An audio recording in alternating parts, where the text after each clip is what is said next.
Antes de comenzar, te invito a mi servidor de Discord, donde les aviso cuando estamos en vivo, link en la descripción. Además te recuerdo que ya hemos terminado de leer varias novelas en este canal, como Mushoku Tensei, la novela del slime, El héroe del escudo, Honsuki, el ascenso de un ratón de biblioteca, y Re:Zero. Y hoy vamos a ver un capítulo de Re:Zero. Si deseas ver alguna de estas novelas, podrás encontrarlas en la sección de listas del canal, donde cada lista tiene todos los capítulos de la novela en orden. Por último, no olvides dejar tu like al video, para que lleguemos a más personas, y ahora sí, comencemos con este video tipo podcast, donde revisamos novelas ligeras, o sea novelas del anime, mientras juego algo chidori. Arco 8 Interludio, capítulo nombrado, Ubilk. Como todos sabemos, Ubilk era un contemplaestrellas. El mandato que se le encomendó fue el de salvar al imperio de Wallachia de la ruina de la gran catástrofe que lo asoló. Para ello, él, una persona que vendía su cuerpo, había adquirido una inteligencia inesperada, y con el tiempo llegó a ser reconocido por su cierto valor por Vincent Wallachia. Por supuesto, Ubilk no era tan ingenuo como para considerar aquello un logro de mérito propio. Aún así, entre los muchos a los que se concedió el cargo de contemplaestrellas y que parecían transitar por caminos trágicos, Ubilk se consideraba en una posición afortunada. Para la gran mayoría de los contemplaestrellas, recibir un mandamiento significaba distorsionar la naturaleza humana que habían poseído hasta ese momento, y verse obligados a vivir de una forma totalmente nueva. Uno podría evaluar eso como desafortunado o lamentable, pero desde la perspectiva de Ubilk, los prerequisitos para ello eran extravagantes, y no podía pensarse en ello más que desde el punto de vista de alguien que había sido bendecido. Una naturaleza humana retorcida, e individuos circundantes que pudieran sentir un cambio en su interior, si no fuera por adquirir esas cosas, nunca podrían albergar tal reconocimiento en primer lugar. Ubilk era sin duda una de esas personas, y estaba profundamente agradecido, desde el fondo de su corazón, por su mandamiento, que había alterado su forma de vida, una vida que debería haberse consumido permaneciendo él como un don nadie. Incluso ahora, después de haber cumplido con su mandato como contemplaestrellas, eso no cambiaba. Ubilk dijo, aunque Wallachia no se ha salvado. El refuerzo de armamento y el adecuado emplazamiento de personal capacitado, en la ciudad fortificada de Garkla donde se estaban haciendo preparativos para la guerra durante toda la noche, Ubilk, sin posición propia, lo murmuraba mientras pasaba por alto a toda la gente atareada.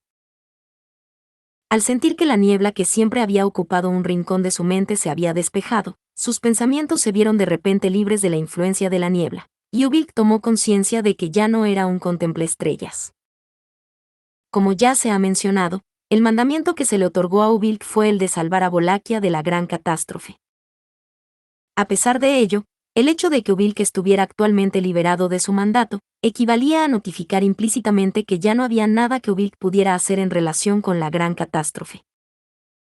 En cuanto despertó del frenesí que le había estado estimulando, Ubilk se sintió como si le hubieran desnudado. Ubilk dijo, «Estoy agradecido, ¿sabes? A pesar de todo, estoy agradecido». Había tardado cerca de 10 años en manifestarse, era exactamente como un gran combate que solo se tiene una vez en la vida. Si le hubieran quitado la escalera justo antes de obtener resultados, podría haber estado tentado de refunfuñar su insatisfacción con un, así no es como se supone que debe ser. Incluso había sacado su mal de ojo, un rasgo natural suyo por pertenecer a la tribu del mal de ojo, solo para demostrar a Vincent que no guardaba ninguna traición, declarando así su posición.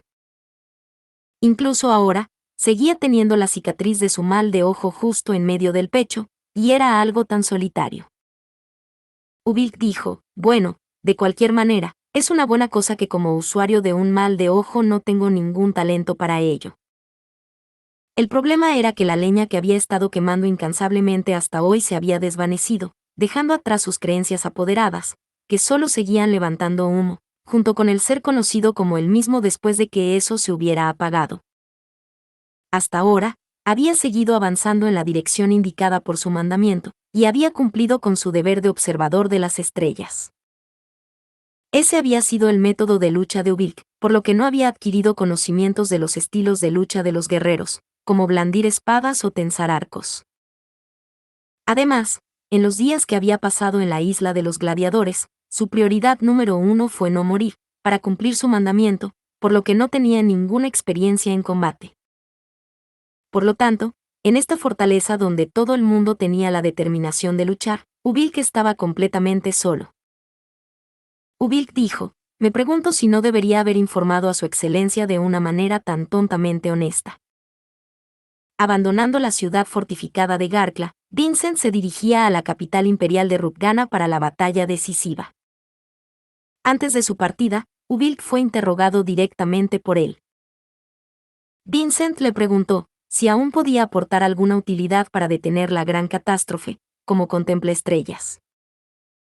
Si hubiera mentido y dicho que su mandamiento estaba aún sin terminar, tal vez no lo habrían dejado atrás en la fortaleza. Ubilk dijo: pero, no es que realmente quiera que el imperio sea destruido.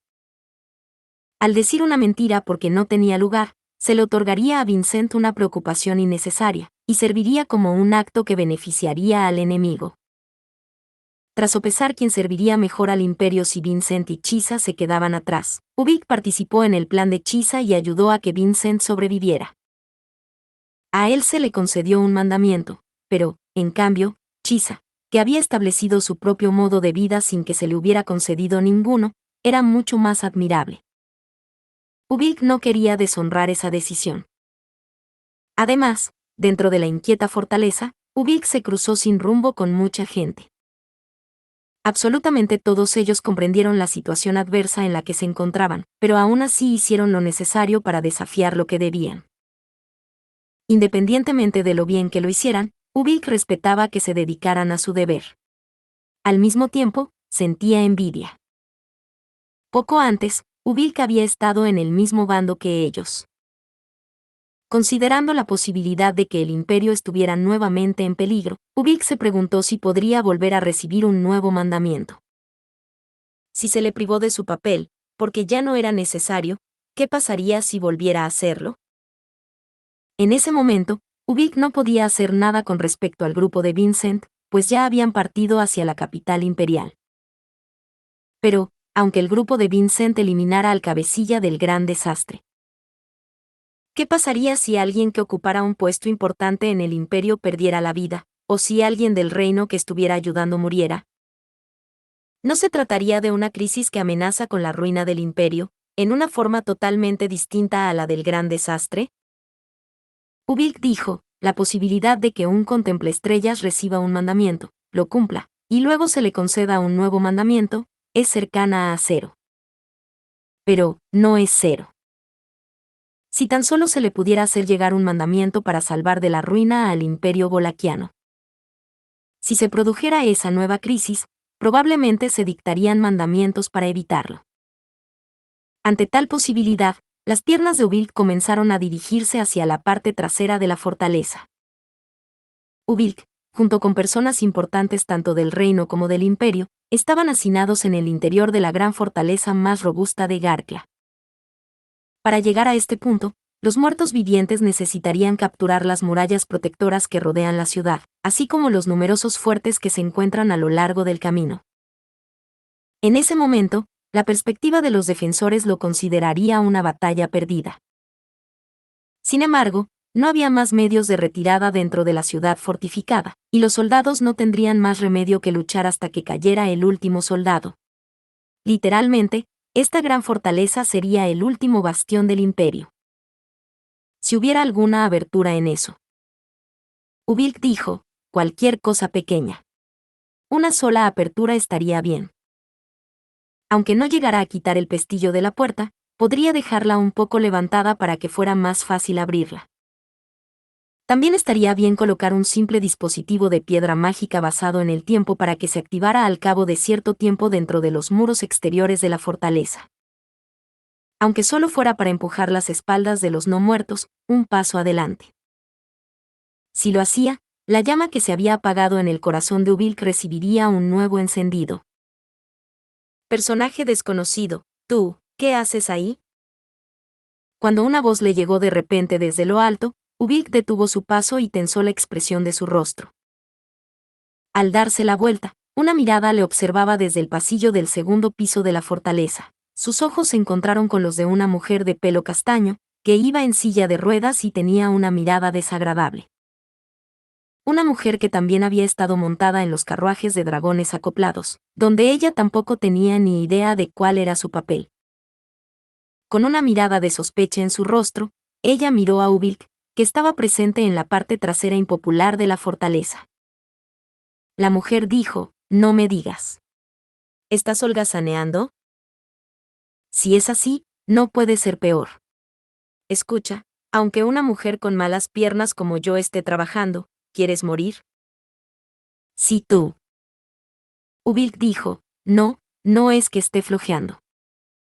La mujer dijo, «Entonces, ¿por qué estás en un sitio así? ¿No puedes poner excusas tan pobres?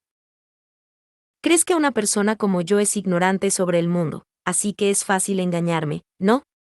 Ese tipo de cosas, puedo decirlas».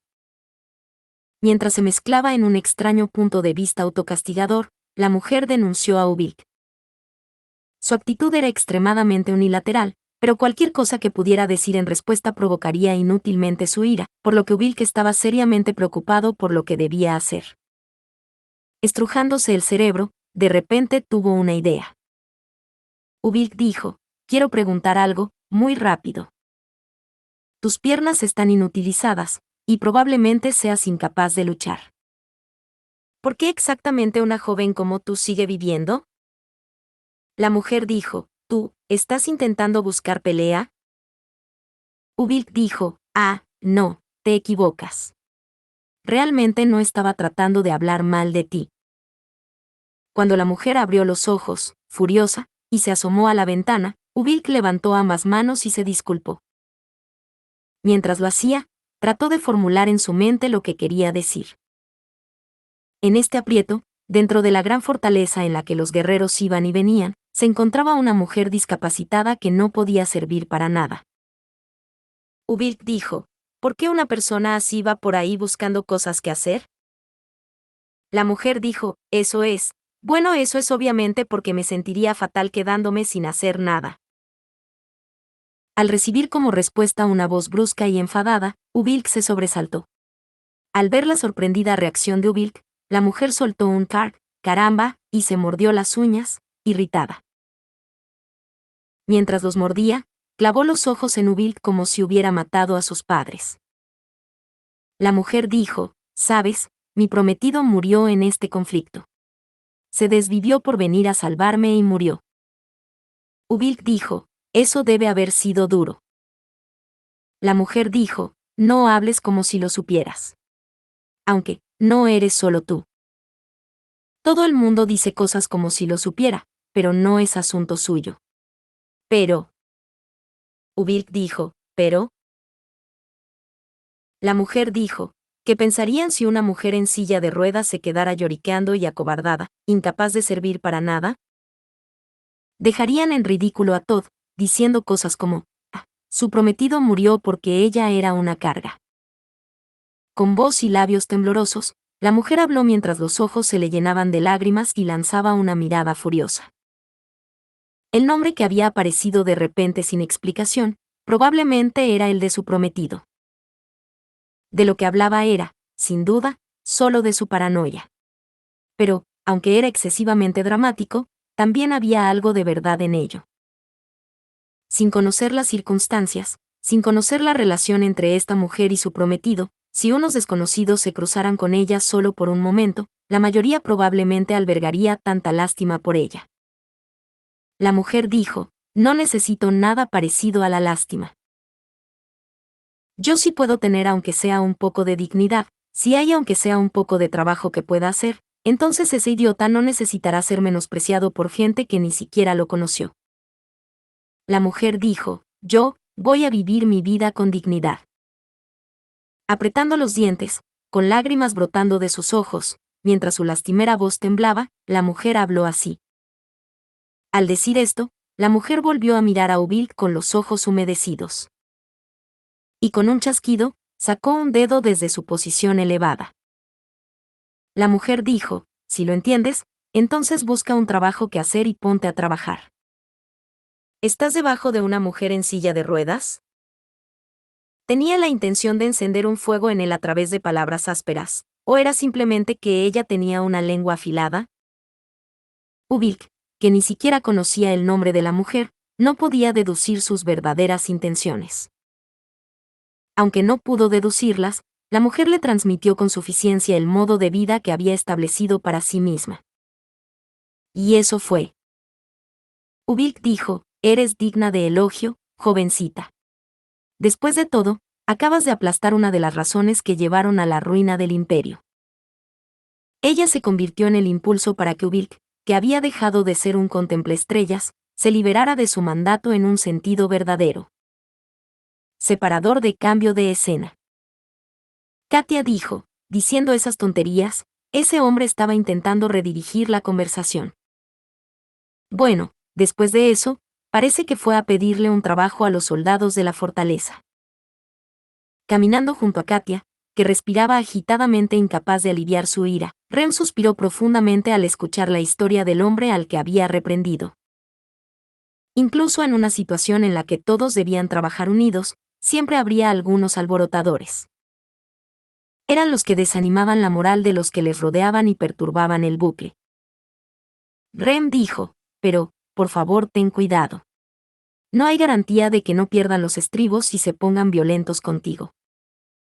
Katia dijo: eso es. Rem dijo: me alegra que esta vez alguien te haya escuchado obedientemente. La próxima vez, por favor, no seas tan imprudente cuando no estés cerca. Katia, con los labios fruncidos por la amargura, no tenía nada que decir en respuesta a la preocupación de Rem. No lo reconoció abiertamente, pero tampoco quiso decir algo que la hiciera sentir mal sin una buena razón. Al vislumbrar la angustia de Katia, la expresión de Rem se suavizó. Subaru y el resto se habían marchado a la capital imperial, y la gente que quedaba en la ciudad estaba ocupada preparándose para la batalla defensiva. Los que podían luchar eran asignados a sus respectivas posiciones, mientras que los que no podían eran asignados a apoyarlas. Rem, que podía usar magia curativa, era muy valorada. Era literalmente una guerra sin cuartel. Katia, que se había convertido en una de las personas desmotivadas, era una de las que estaban haciendo todo lo que estaba en su mano para ayudar. Rem sabía, por supuesto, que aunque estaba luchando duro, eso no significaba que se hubiera recuperado del sentimiento de pérdida. Katia había perdido a su prometido, Todd, e incluso su hermano Yamal había anunciado con orgullo su intención de ir a un lugar donde la muerte era segura. Solo capaz de imaginar cómo debía de sentirse, a Rem se le partía el corazón. La valiente fachada de Katia, que también había puesto para intentar que Rem no se preocupara, contribuía a ello. Así que...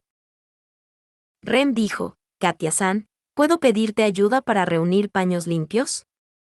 Estoy segura de que necesitaremos muchos cuando empiece la lucha. Katia dijo: está bien. Sabes, puedes amontonar una cantidad sorprendentemente grande de cosas en mi regazo. Sin señalar la valiente fachada de Katia, Rem le pidió que le ayudara con su trabajo. Creía que era lo que Katia necesitaba ahora mismo, y que ayudaría al mayor número posible de personas a llegar al mañana. Y entonces... Petra dijo: Rem Neesama. Cuando Rem levantó la vista al oír que la llamaban por su nombre, vio que una chica irrumpía agitando la mano al final del pasillo. Era una chica bonita con un gran lazo en la cabeza. Petra. Junto a ella estaba la alta figura de Frederica, y también había otra persona. Rem dijo: Neesama también. ¿Qué hacen las tres juntas? Rem ladeó la cabeza al ver a Ram, que apoyaba la espalda contra la pared. Estas tres mujeres, según Subaru, eran al parecer compañeras de Rem desde que ésta tenía recuerdos. De momento estaba satisfecha con su relación con Ram, pero aún no había calibrado la distancia con las otras dos. Frederica, con los ojos arrugados, sonrió al ver el ligero nerviosismo de Rem. Frederica dijo: hemos terminado nuestro trabajo por el momento, y hemos venido a invitarte a tomarte un descanso con nosotros. No podemos bajar la guardia en exceso, así que puede que sea necesario un mínimo de urgencia, pero... Ram dijo, no durarás mucho si te mantienes tenso todo el tiempo. Además, cuanto más tiempo pueda pasar con Rem, mejor.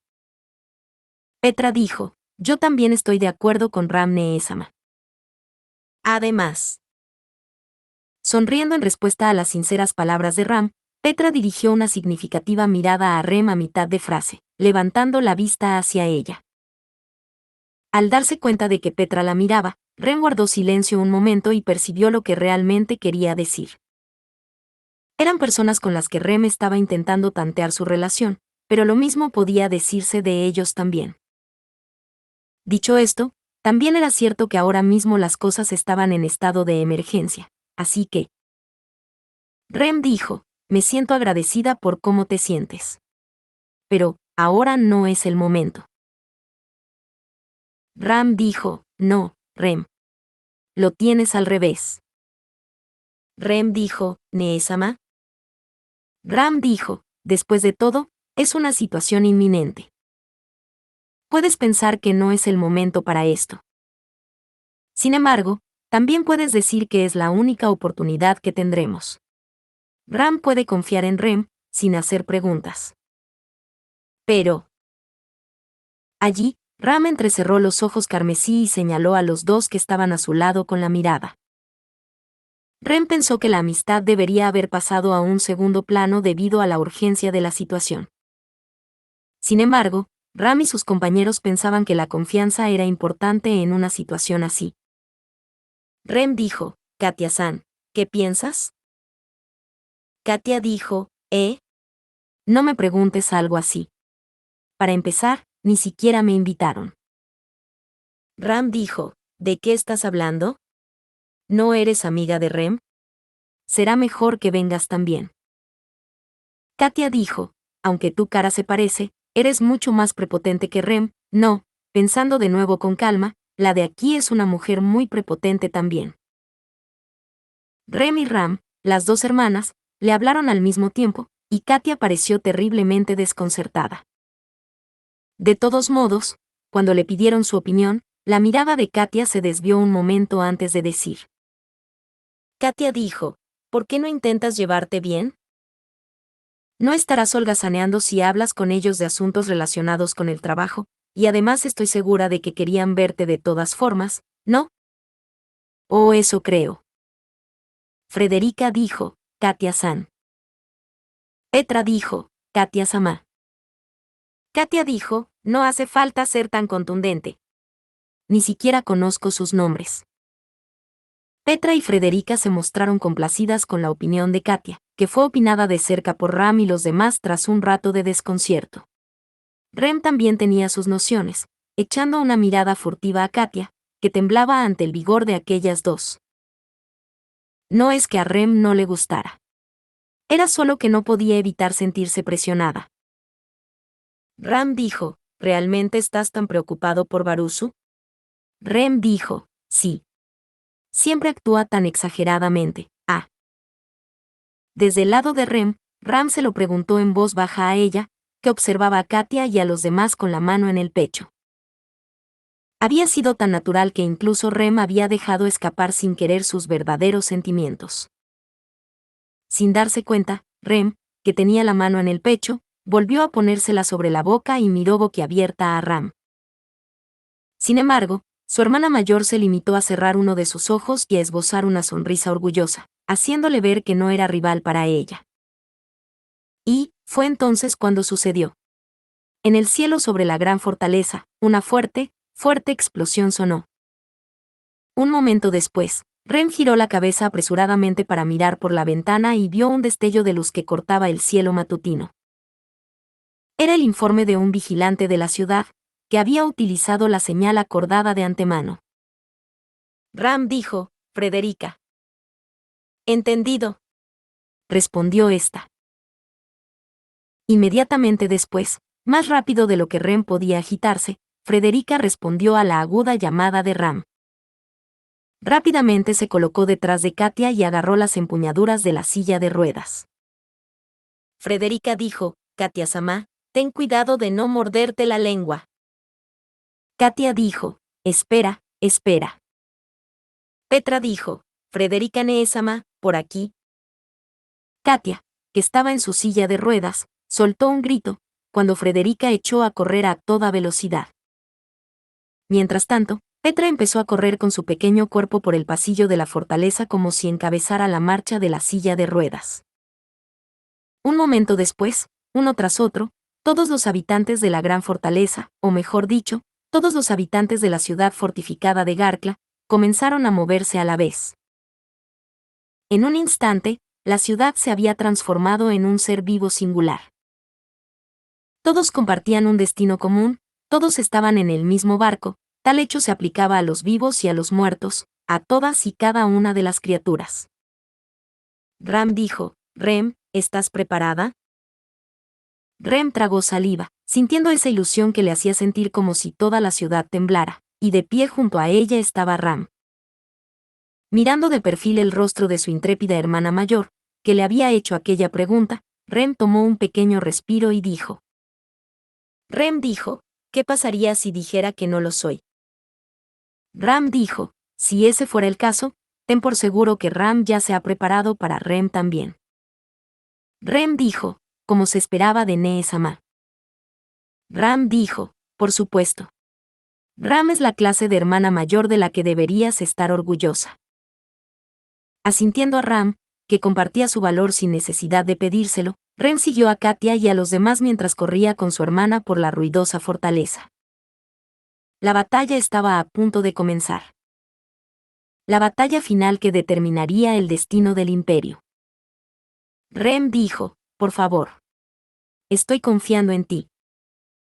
Pensando en el chico que no estaba, Rem rezó tímidamente por él. Ya fuera porque confiaba en aquel chico o porque no podía estar a su lado para ayudarle, no sabía cuál era el origen de su frustración. Rem corrió por la temblorosa fortaleza, siguiendo a Ram, que se le había adelantado. La evacuación a gran escala de la capital imperial de Rutgana, acompañada de la retirada a una escala sin precedentes en la historia registrada. Aunque las bajas entre los civiles y los soldados no fueron en absoluto insignificantes, el resultado actual fue, sin embargo, mucho menos grave de lo que se había previsto en un principio. En gran parte debido a la mentalidad con la que los ciudadanos imperiales vivían su día a día. El pueblo del imperio debe ser fuerte. Esa enseñanza y filosofía había impregnado a todos y cada uno de los ciudadanos del imperio, y había conseguido que muchos tomaran las mejores medidas posibles para sobrevivir en esta situación extrema. Además del éxito logrado gracias a tal determinación y acciones individuales, también era significativo el hecho de que los diversos planes que se habían hecho para momentos de emergencia, como los carruajes de dragones acoplados, habían funcionado a pleno rendimiento. Estos eran los logros de la persona que había comprendido la amenaza inminente del gran desastre, cuya llegada había sido predicha originalmente por el Contemple-Estrellas, y había hecho los preparativos adecuados. El hecho de que esa persona no hubiera podido llegar a la lucha contra ese mismo gran desastre podría calificarse de amargo pesar. Personaje desconocido, aún así, esa abnegación ha mantenido vivo al imperio. No expreso más que el máximo respeto, general de primera clase Chisa. Mientras la voz bramaba, Kafuma Iruluk sacrificó a las hordas de muertos vivientes con las espinas que descargaban sus brazos, luchando denodadamente para defender el camino que conducía a la ciudad fortificada que tenía a sus espaldas. El ejército imperial que se había desplegado de forma incremental a lo largo de la carretera que iba de la capital imperial a la ciudad fortificada, había ido retrocediendo gradualmente hacia la ciudad mientras apoyaba la evacuación de los ciudadanos imperiales en retirada, con el objetivo de fusionarse con el grupo dentro del fuerte. Entre los generales que habían participado en esta decisiva batalla por la capital imperial, el papel que se le había asignado a Kafuma era de suma importancia, y aunque él mismo no lo admitiera, podía decirse que el trabajo que había realizado estaba influyendo en la supervivencia de Wallachia. La determinación de los ciudadanos imperiales tuvo un gran impacto en la reducción de bajas durante la evacuación. Los preparativos previos tuvieron un gran impacto en las sólidas defensas de la ciudad fortificada. Y los valientes esfuerzos de Kafuma tuvieron un gran impacto en la alta moral y las mínimas pérdidas de los soldados imperiales. Sirviendo de retaguardia a la formación que retrocedía poco a poco hacia la ciudad fortificada, utilizó el poder de los insectos que había acogido para frenar la marcha de los no muertos, un logro digno de quedar en los anales de la historia. Sin embargo, todo ello dependería de que el imperio de Wallachia escapara a la ruina. Así, los excéntricos logros de Kafuma fueron también el resultado de luchar sin tener en cuenta su propia supervivencia. Hasta donde alcanzaba la vista, las huestes de muertos vivientes habían cubierto la vasta llanura. Mientras los golpeaba con espinas, balas de luz y aspas de viento, Kafuma apretaba los dientes contra el apetito de los insectos que lo carcomían por dentro, reprimiendo sus ganas de gritar. La tribu de la jaula de insectos podía utilizar el poder de los insectos que coexistían dentro de sus cuerpos, y dependiendo del tipo de insectos que acogieran, podían manifestar una gran variedad de habilidades y técnicas de combate. Pero la relación entre la tribu de la jaula de insectos y los insectos siempre fue simbiótica. Ni fue un uso unilateral, ni fue una asimilación. Naturalmente, los insectos pedirían una compensación a su anfitrión por su trabajo. Por lo general, sería el maná o la fuerza vital del anfitrión, pero si resultaba insuficiente, sería su carne y su sangre. Ya habían pasado más de 50 horas desde que Kafuma había decidido luchar con la determinación de morir, y durante ese tiempo, se había visto literalmente obligado a no comer ni beber. Aunque su conciencia se había agudizado como nunca gracias a su espíritu de lucha despierto, para los insectos que había dentro de su cuerpo, el estado de ánimo del anfitrión era irrelevante. Se limitaban a presentar una queja al anfitrión sobre el hecho de que tenían hambre, se les acababa la paciencia si el anfitrión se negaba a prestar oídos y empezaban a devorar su carne. Kafuma dijo, yo soy el que rompe la promesa. Pero aún así, no podía abandonar el frente de guerra, ni permitirse caer. El imperio tenía muchos otros guerreros fiables aparte de él, pero Kafuma se enorgullecía de ser el más valiente cuando se enfrentaba a la muerte. Tenía que demostrar que su orgullo era real.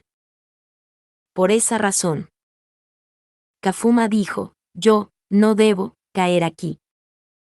Ocurrió en el momento en que se despertó con esas palabras, a punto de salir con sus órganos aún devorados. Desde atrás, una gran palma le agarró el hombro. Y, a quien pertenecía esa palma era. Retírese, general de segunda clase Kafuma. Ha cumplido suficientemente con su deber. La voz alta parecía estar gritando, sin embargo, ese era solo el volumen habitual de esta persona. Al oírlo con una voz parecida a la de ser golpeado por una ráfaga de viento, Kafuma se quedó con los ojos muy abiertos, mirando al gigante de armadura dorada que estaba a su lado. Era Gos Ralphon. Empuñando una masa que solo él podía manejar estaba Gos, cuya llegada a esta escena sorprendió a Kafuma. Kafuma dijo, ¿por qué razón ha venido al frente, general de primera clase Gos? Un general de primera clase debería estar al mando de las cosas desde la fortaleza. Gos dijo, la alta condesa Dracroy está allí. Incluso sin encerrarme en la fortaleza, esa mujer puede manejar las tropas con destreza. Y lo que es más importante, puedo ser más útil a su excelencia en el campo de batalla. Kafuma dijo, en ese caso, te acompañaré. Su corazón, a punto de resquebrajarse por la determinación y la seriedad, trató de reforzarse con la aparición de Gos. Sin embargo, Gos interrumpió la súplica de Kafuma con un firme no. Luego, cuando Gos extendió sus gruesos dedos y los apretó contra el pecho de Kafuma. Gos dijo, el sonido de agitación y devoración resuena en tu interior. Parece que has perdido el control de los insectos. Si te consumieran por completo, sería una pérdida significativa. Kafuma dijo, puede ser. Pero, todo lo que he construido es para esta batalla. Gos dijo, Kafuma Irulux. La muerte en sí misma no es expiación. Al recibir esta vez una bofetada directa con voz airada, todo el cuerpo de Kafuma empezó a temblar. Justo en ese momento, incluso los insectos que devoraban ávidamente el cuerpo de Kafuma detuvieron sus movimientos, paralizados por el aura feroz de Gos, de pie ante ellos. Mirando a Kafuma, Gos, con su rostro lleno de cicatrices y barba, expresó su enfado. Ghost dijo, entiendo que aún busques expiar la rebelión orquestada por tus parientes, junto con ese maldito Valero y... Pero la expiación no puede lograrse con la muerte. Debes vivir. Kafuma dijo, general de primera clase Ghost. Ghost dijo, incluso después de que el gran desastre amaine, el imperio no volverá a la normalidad instantáneamente. Tanto tú como yo podemos convertirnos en la fuerza de su excelencia. Por eso, con un rugido lleno de lealtad, como si estuviera a punto de estallar, Ghost golpeó los pensamientos de Kafuma. Al darse cuenta de que aquel no era lugar para sacrificar su vida, Kafuma, con sus sentimientos más íntimos al descubierto, cerró los ojos con fuerza e inclinó profundamente la cabeza ante Ghost. Ghost dijo, de todos modos, no es un conflicto tan fácil como para dar un paso atrás y acabar con él. Tu turno volverá pronto. Hasta entonces, come, descansa y recupera fuerzas. Kafuma dijo, general de primera clase Ghost, le confío este lugar. Ghost dijo, no hace falta decirlo. Yo también tengo frustraciones reprimidas. Con una amplia sonrisa ante las tensas palabras de Kafuma, Ghost apuntó la masa que llevaba al hombro hacia las líneas enemigas.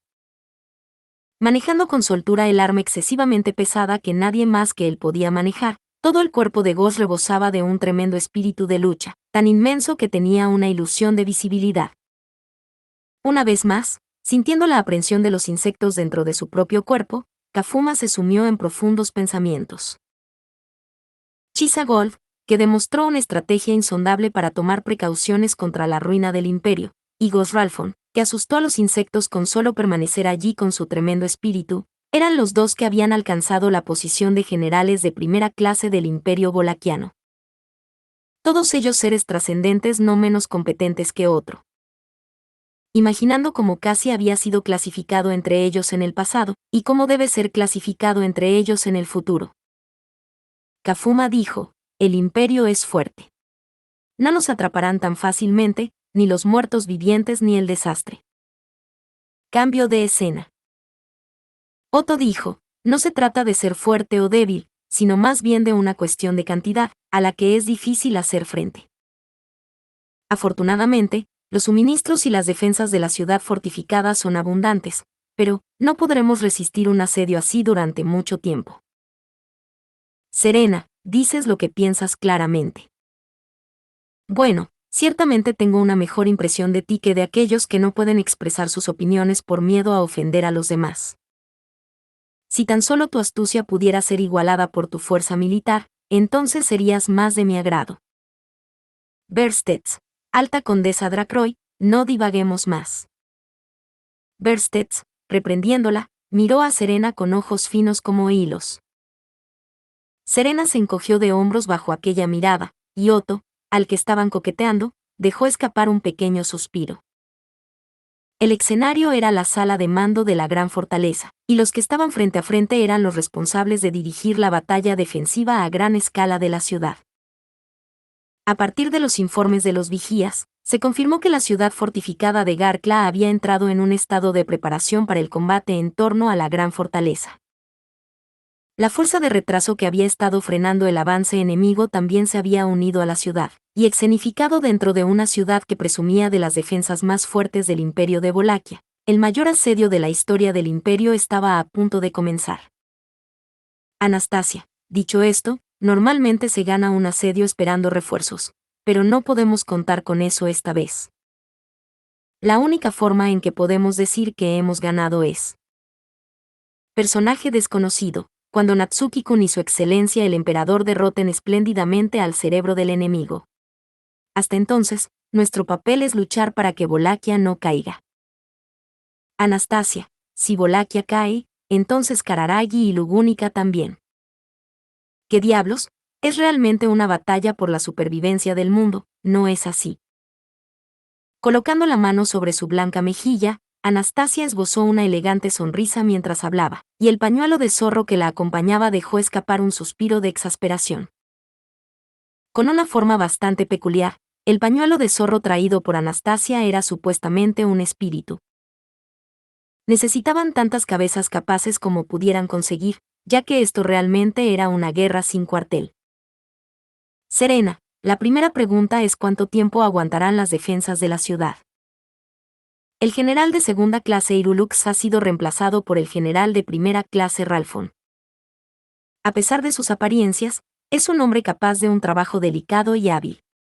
Él debe seguir la directiva de perdonar la vida de los zombies tanto como sea posible, pero Berstets, no es realista esperar sistemáticamente que no haya letalidad. Esto va no solo para el general de primera clase Goss, sino para todos los demás. Si hay alguna esperanza a la que podamos aferrarnos.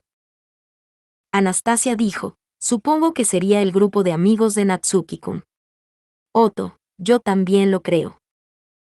Anastasia y Otto intercambiaron miradas, coincidiendo en sus opiniones. El tema que planteó el dúo se refería a la extraña fuerza defensiva de la ciudad fortificada, en la que tenían puestas grandes esperanzas, los miembros del batallón de las Pléyades.